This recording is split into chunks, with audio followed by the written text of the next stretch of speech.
Oi! Bom dia! Tudo bem com vocês? Lembra de mim ainda não? Faz assim, ó. Anota pra não esquecer, anota Gabs! Galera, nesse vídeo eu vou fazer a resolução da questão 62, questão de física da FUVEST 2015. Eu vou sair da frente pra você ler. Dá uma pausada aí, lê primeiro, e aí depois eu faço com você, beleza?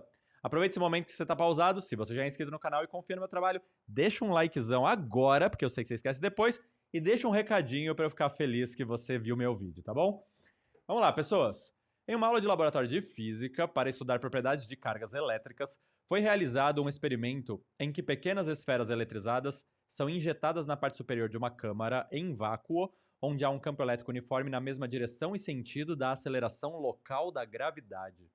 Observou-se que, com campo elétrico de módulo igual a tanto, uma das esferas de massa tanto permanecia com velocidade constante no interior da câmara. Essa esfera tem o mesmo número de elétrons e de prótons, 100 elétrons a mais que prótons, etc. Note a dot, a carga do elétron é tanto, a carga do próton é tanto, a aceleração da gravidade é tanto. Bonitos, exercício muito legal. Ele tem uma parte conceitual, uma parte de física, ele tem uma parte mais mecânica, uma parte de matemática, tá legal? Vamos entender primeiro a figura. O que está acontecendo aqui, que talvez essa tenha sido a sua treta, né? Imagina que eu tenha um par de placas paralelas. E eu vou colocar esse par de placas paralelas assim, ó.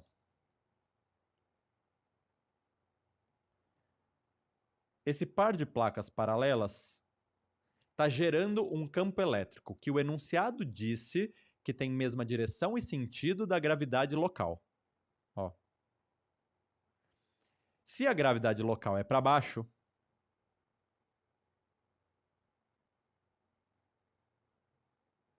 o campo elétrico gerado por essas placas também será para baixo.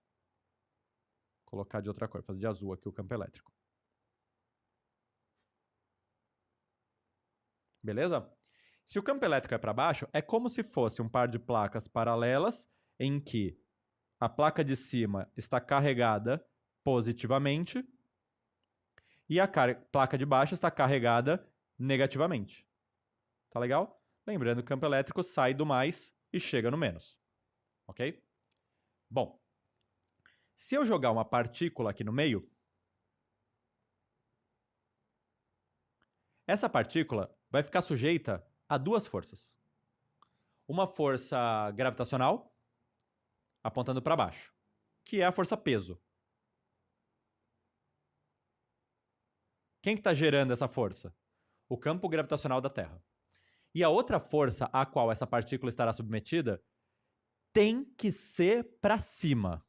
Gabs, por que se o campo elétrico é para baixo?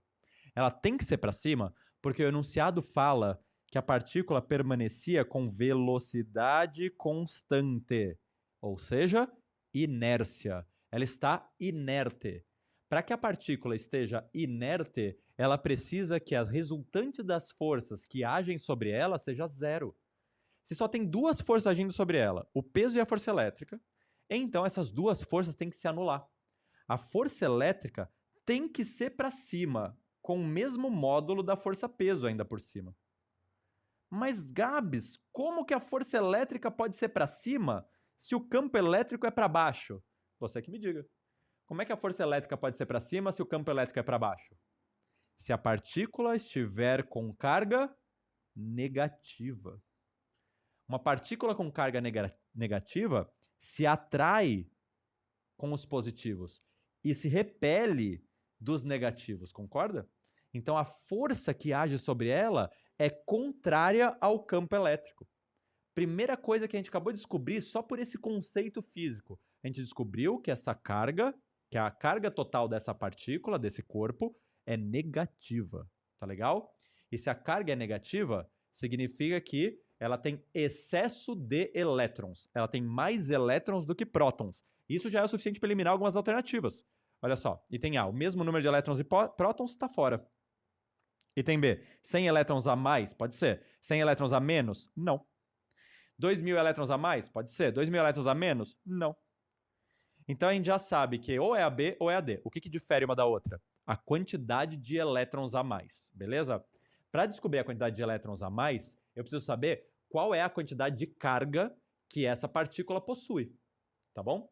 Para descobrir qual é a quantidade de carga que essa partícula possui, eu vou igualar o peso, a força elétrica em módulo.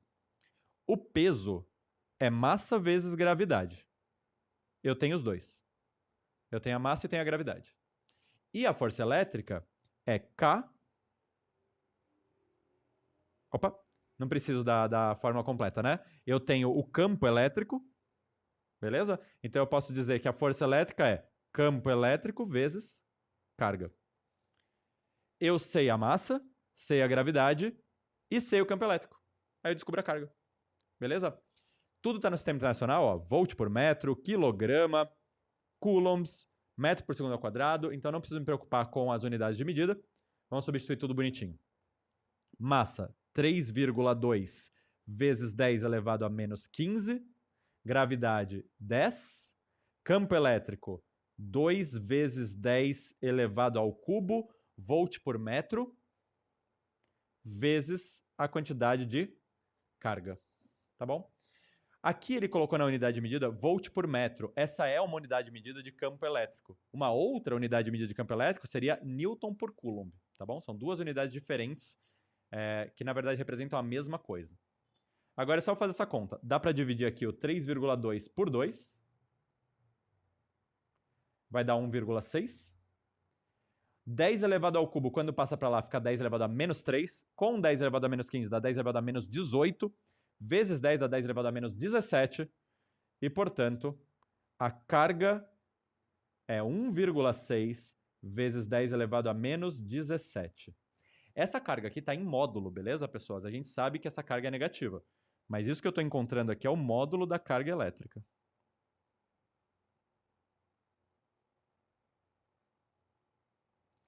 Tá, se essa é a carga elétrica, isso daqui representa a carga do excesso de elétrons, beleza? A carga de cada elétron é 1,6 vezes 10 elevado a menos 19. Como é que eu faço para descobrir quantos elétrons juntos geram essa carga? É só pensar assim, ó. O número de elétrons vezes a carga de cada elétron, que é 1,6 vezes 10 elevado a menos 19, tem que dar 1,6 vezes 10 elevado a menos 17. Gabi, você esqueceu do menos. Não esqueci não, eu estou trabalhando tudo em módulo aqui, beleza? E aí, olha que lindo. Esse 1,6 cortou. 10 elevado a menos 19 passa para baixo, vai ficar 10 elevado a menos 19 embaixo, que é a mesma coisa que 10 elevado a 19 em cima. 10 elevado a 19 vezes 10 elevado a menos 17 dá 10 ao quadrado, que é 100. Ou seja, N é igual a 100. O que é 100 mesmo? É o número de elétrons que juntos gerariam esta carga aqui. Isso significa que esse corpo tem apenas 100 elétrons? Não. Isso significa que ele tem 100 elétrons sobrando. Ele tem 100 elétrons a mais do que o número de prótons. Isso daqui torna verdadeira a alternativa B, e eu espero que eu tenha conseguido ser bem aprofundado e tenha te ensinado bastante nesse vídeo. Se ficou alguma dúvida aí ainda, manda ver aqui nos comentários que eu tiro para vocês, beleza? Se você não ficou com dúvida, mas quiser deixar um recadinho aqui só para me incentivar a continuar produzindo, manda aqui, eu leio todos, eu amo quando vocês mandam recadinhos para mim, tá legal? Já curte o vídeo, se inscreve no canal, dá um peteleco no sininho, sempre prazerzaço revê-los, um beijo e tchau!